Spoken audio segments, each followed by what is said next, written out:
from JBS Studios in Greater New York, this is the JBS News Update with Teisha Bader. I'm Teisha Bader with the JBS News Update for Thursday, September the 22nd, 2016. Israeli Prime Minister Benjamin Netanyahu addressed the United Nations General Assembly today. The Prime Minister spoke of the threats facing Israel, including its fight against terrorism, and stressed the need for the entire world to unite against terrorism and defeat it. Our peace treaties with Egypt and Jordan continue to be anchors of stability in the volatile Middle East.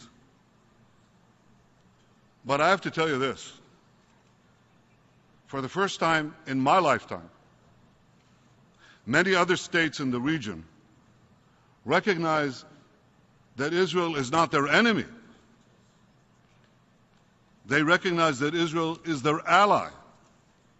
Our common enemies are Iran and ISIS. Our common goals are security, prosperity, and peace. Ladies and gentlemen, while Israel seeks peace with all our neighbors, we also know that peace has no greater enemy than the forces of militant Islam. The bloody trail of this fanaticism runs through all the continents represented here. It runs through Paris and Nice, Brussels and Baghdad, Tel Aviv and Jerusalem, Minnesota and New York. From Sydney to San Bernardino, so many have suffered its savagery. Christians and Jews, women and gays, Yazidis and Kurds, and many, many others. Yet the heaviest price, the defeat of militant Islam, will thus be a victory for all humanity. But it would especially be a victory for those many Muslims who seek a life without fear, a life of peace, a life of hope. But to defeat the forces of militant Islam, we must fight them relentlessly. We must fight them in the real world. We must fight them in the virtual world. We must dismantle their networks, disrupt their fundings, discredit their ideology. We can defeat them, and we will defeat them. Medievalism is no match for modernity. Hope is stronger than hate. Freedom mightier than fear. We can do this. Yesterday, Netanyahu met on the sidelines of the General Assembly with U.S. President Barack Obama in what is likely the last official meeting between the two leaders before President Obama leaves office.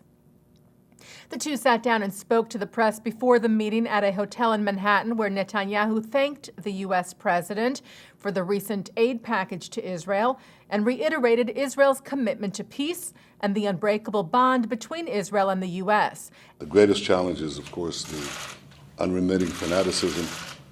The greatest opportunity is to advance a durable peace. That's a goal that I and the people of Israel will never give up on. We've been fortunate that in pursuing these two tasks, Israel has no greater friend than the United States of America, and America has no greater friend than Israel. And Netanyahu invited the president to come visit Israel and play a round of golf, which the president said he looks forward to doing after he leaves office. Also in his remarks, President Obama expressed his hope for a return to peace talks between Israel and the Palestinians.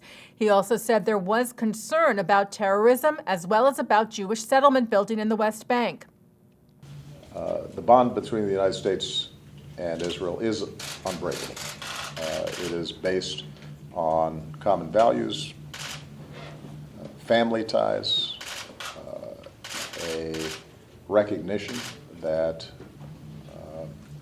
a Jewish state of Israel is one of our most important allies, and a guiding principle throughout my presidency, one that I've expressed often to the Prime Minister, is that it is important for America's national security to ensure that we have a safe and secure Israel. one that can defend itself. Clearly, there is great danger of not just terrorism, but also flare-ups of violence. We do have concerns around settlement activity as well. And our hope is that we can continue to be an effective partner with Israel in finding a path to peace. I guarantee you that I will visit Israel often because it is a beautiful country with beautiful people. Obama also extended his best wishes for the speedy recovery of former Israeli President Shimon Peres, who suffered a stroke early last week. And Palestinian Authority President Mahmoud Abbas addressed the UNGA as well today, just before Netanyahu. Abbas said the Palestinians had done everything asked of them and said Israel must now fulfill its obligations towards reaching peace, including, Abbas said, the end of all settlement activity and, quote, aggressions, saying Israel's actions are what is preventing any chance for a two-state solution. And taking a look now at our programming for tonight on JBS for Thursday, September the 22nd. At 7:30, political activist Jeremy Hamans talks about technology and social change. At 8, founding dean and rector of Hebrew Union College's Rabbinical School, Art Green, shares his thoughts on the state of Judaism today.